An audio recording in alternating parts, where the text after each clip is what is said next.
have our foundation and our powder on. Just closing that up. That's the only thing that sucks about loose powder is it kind of tends to go everywhere. So, got it all over my shirt. I suggest if you're going to do this at home and with a loose powder, get yourself a towel. And we all know that Mandy Lynn Co's colors are black and pink, hence the black and pink. I take a towel in the morning when I get ready, and I tuck it underneath my arms so that, I don't know if you can see this, I'm going to drop this down a little bit, just so that you can have full coverage and you're not getting anything all over yourself. Alright, from here, we are going to start with the smoky eye. I am going to show you a daytime smoky eye first, and it's a little bit different than what you would do for a nighttime look. I'm taking a small fluff eyelash or eyebrow brush. This is an older brush. You're probably not going to find these. I actually stole this from my mom, who was a hairdresser and makeup artist for 20 plus years. She will be the first one to tell you I stole her brushes, which is true. My mom has taught me most of what I know. This is a Sebastian brush. It's a very, very expensive brush, but it has lasted years and years and years and years and years. It's worth the money. If you can find them, get them. They're Sebastian brushes. This is the small eyeshadow brush, and I use this for 90% of my application. I'll be honest with you.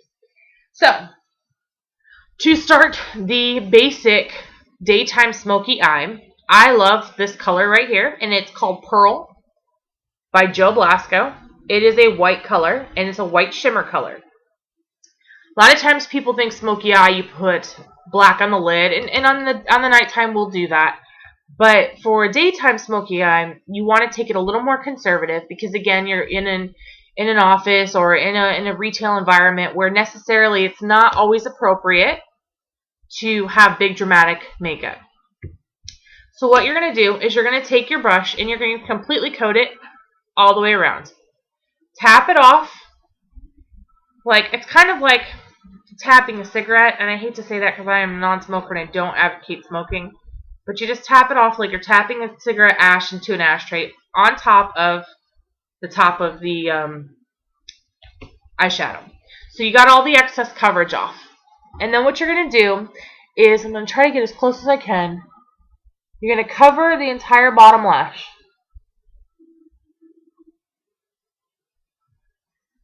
And bring it in just up to the crease. You do not want to cover the crease. Do not cover the crease, just cover the lid.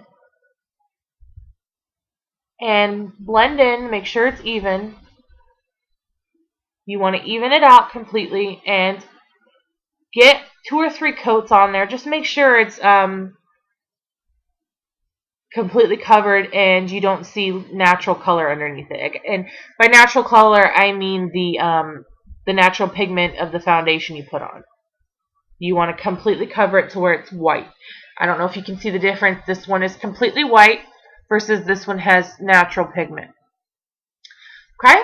So, from there, we're going to take it again, and we have not defined the eyebrows, so it's still natural pigment on top of the eyebrows, and I do that just because I like to draw mine in. I think that they tend to look better when I draw mine in. Some people choose not to do that, and that's okay. Some people use clear mascara just to clean up their eyebrows. That's okay too. I personally like to draw them in, and I'll show you how to do that as well. But I take a little bit of the same color, which is Pearl, and I line from right here, which is right underneath the arch, or where the arch starts, and I just take it and sweep it up and around. And the reason I do this first, it kind of gives me a guideline on where to bring my dark and where to stop my dark, because I don't want to bring dark up into my eyebrow. It tends to look costumey when you do that. And it just gives me a little bit of a guideline, and I can also bring it down here. And again, it just gives me a little bit of a guideline on where to go and where to stop and all that other stuff. It's fail-safe. Alright. Okay, so if you can see it there, I've got the white up here, and it's coming down and underneath, onto my lid. So what we're going to do is, all this area here that you see natural tones, we're going to fill that in with dark. And by dark, I don't mean black. We're going to fill it in with what color works best for you. I tend to be blonde with blue eyes. I'm fair-skinned. So I use a base of a brown, and then I go over top of that base with a brown with black. Now, when I go to do the other side and I do the dramatic, I'm going to use all black, and you're going to see a major difference between the two. But again, we're doing a daytime smoky eye that's meant for work. And for those of you who don't want to do dramatic, this is something that you can do to customize it and make it your own, still have a little bit more of an edge and still have a modern look without going all dramatic. Because a lot of people, it's a little scary to go dramatic, and I completely understand that.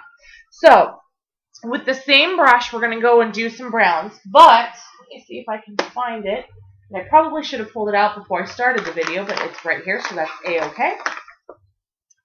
This is an Origins color. Now, I have to verify with them. I'm not 100% sure whether it's been discontinued. I worked for Origins a long time ago. That's how I got my certification. They're an Estee Lauder-based company. This is called Brownie, and it's an eyeshadow. It's a brown eyeshadow. It's beautiful. I absolutely love it. And as you can see, I've had this for 6 or 7 years. It has not gone bad. And look at how much I still have left on it. And I've had this since I've worked there, since I started my certification. And it is still good. I've tested it. It's still very, very good. I love Origins because they're an organic, all-natural company owned by Estee Lauder, who also happens to own MAC. So that just tells you how good those products really, truly are. So they are worth a little bit of extra money, but if you can't afford it, any brown base will work. What I tend to do is go with a larger brush. And I know I said we were going to use the same brush, but I kind of just changed my mind. It's a large shadow brush, and that happens a lot because we're women, right? Large shadow brush. Give you an idea what the tip looks like, and it's kind of pointed. You're going to take it and just kind of tap it off. And I'm going to use the same mirror here, just a little small mirror. And I'm going to blend. Follow your lines that you created with the white. Fill it in. Just fill it in and pull it up. I know, guys, that looks scary. I know. But trust me, it's worth it. Look at that. Now, this is just the start. This is just the start, people. I'm going to take what is called the eyeshadow brush, and it's e.l.f. Professional Eyeshadow Brush. I use it as a blender. And I'm going to go over top, and especially here, I'm just going to blend up and blend.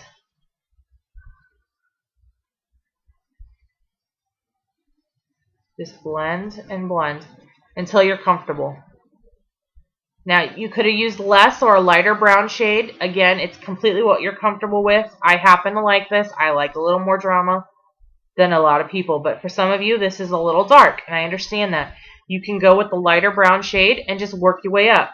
Use a lighter color. If it's too light for you, then go with, put it on a little heavier and continue to go from there. The key to this is blending. Blend, blend, blend. If you learn out nothing else, again, like I said, learn to blend and learn how to apply yourself some great concealer and foundation. Blending. This is what takes the longest.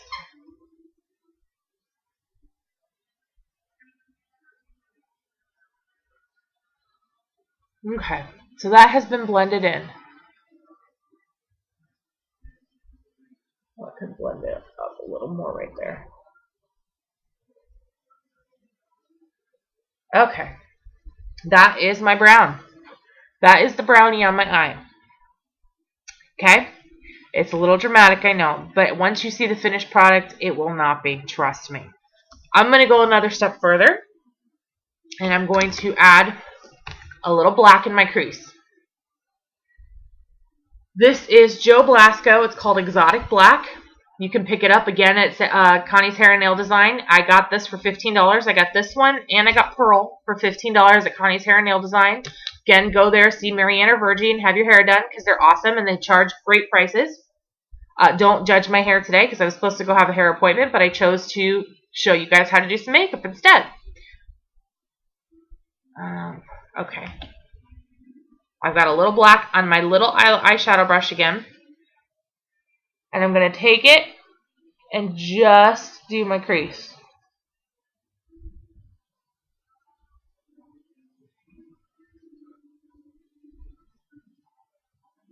Just doing the crease. I love the music choice 80s playing in the background. I hope you guys enjoy that. And this is just going to give you a little bit of extra definition. There he goes. I can see that now. Okay.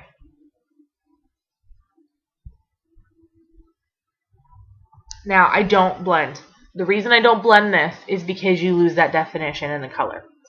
And I don't know if it's showing up really good on the video, but all it does is just pop the white because you put super dark behind it, contrasting colors, and then you've got the brown on top of that. So what we have now is 3 different colors on the eye to do this particular version of smoky eye. It's beautiful. I think it works wonderful. I think it's perfect, and the reason being is it's easy, it's fast, and it gives you the most pop and color and drama for your money. It's easy to do in the morning, especially when you're tired and you're ready to go to work. Now, we still have a lot more to do, but that's pretty much the basic. Depending on your eye shapes, I'm going to show you how to smudge, which is the ideal for smoky eye underneath. Because I have almond-shaped eyes and I have fairly large eyes, I tend to put a little bit more underneath my eyes than a lot of other people. I suggest if you have small eyes that are put together, use a very, very small eyeliner brush and do what I'm about to do. But because I have larger eyes and I tend to like a little bit of extra color underneath my eye, I use an angled brush, and it's an angled eyeshadow brush. Again, I'm going to use the brownie, the same color that I used for the majority of the smoke on my eye, and you're going to load it up. Now, you can wet this brush, and you'll get a more dramatic look if you wet the brush, but I tend to not do it for my daytime look, and I'm probably not going to do it for my evening look because I tend to layer instead of use wet. I don't like wet because you can't smudge it, and you can't get that true smoke to it that you would get if you were to smudge and to blend.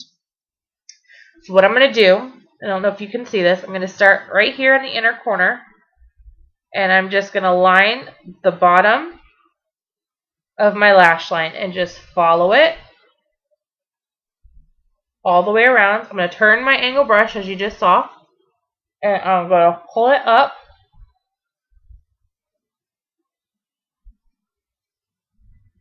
and there you go.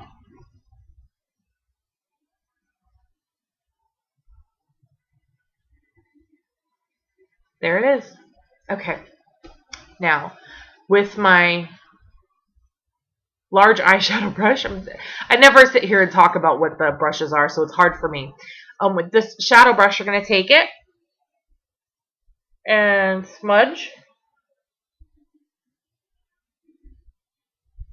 and blend. All you're basically doing is just blending. Okay? Blended. So, all we have left to do now on this side of my eye is put some eyeliner. I use liquid. I don't expect you to use liquid. And again, this is going to be a very long video. We're already at 30 minutes, but that's okay. I wanted to give you a long estimate on how to do this and show you from start to finish really how to do it. So it's going to be a long video, but I think it's going to be well worth it in the end. What we're going to do is I like liquid liner. And I know a lot of you are scared to death of liquid eyeliner. Liquid eyeliner is your friend. Liquid eyeliner is easy. Liquid eyeliner is not scary. But if you are uncomfortable with it, you can use a stick. You do it exactly the same way. You can use a kohl-based stick eyeliner that looks something like this, and it's done exactly the same way. But try it. What's the worst that could happen? You poke your eye out, you have to clean it off and start over. Poke your eye out, yeah. So, again, I told you I love Palladio. This is Palladio liquid eyeliner. It's in black. I have it in every shade possible because I love this stuff so much. You shake it up, and I don't know if you can hear that clicking that's going on, but it's worth it. Shake it. You do, and I do this with clients as well.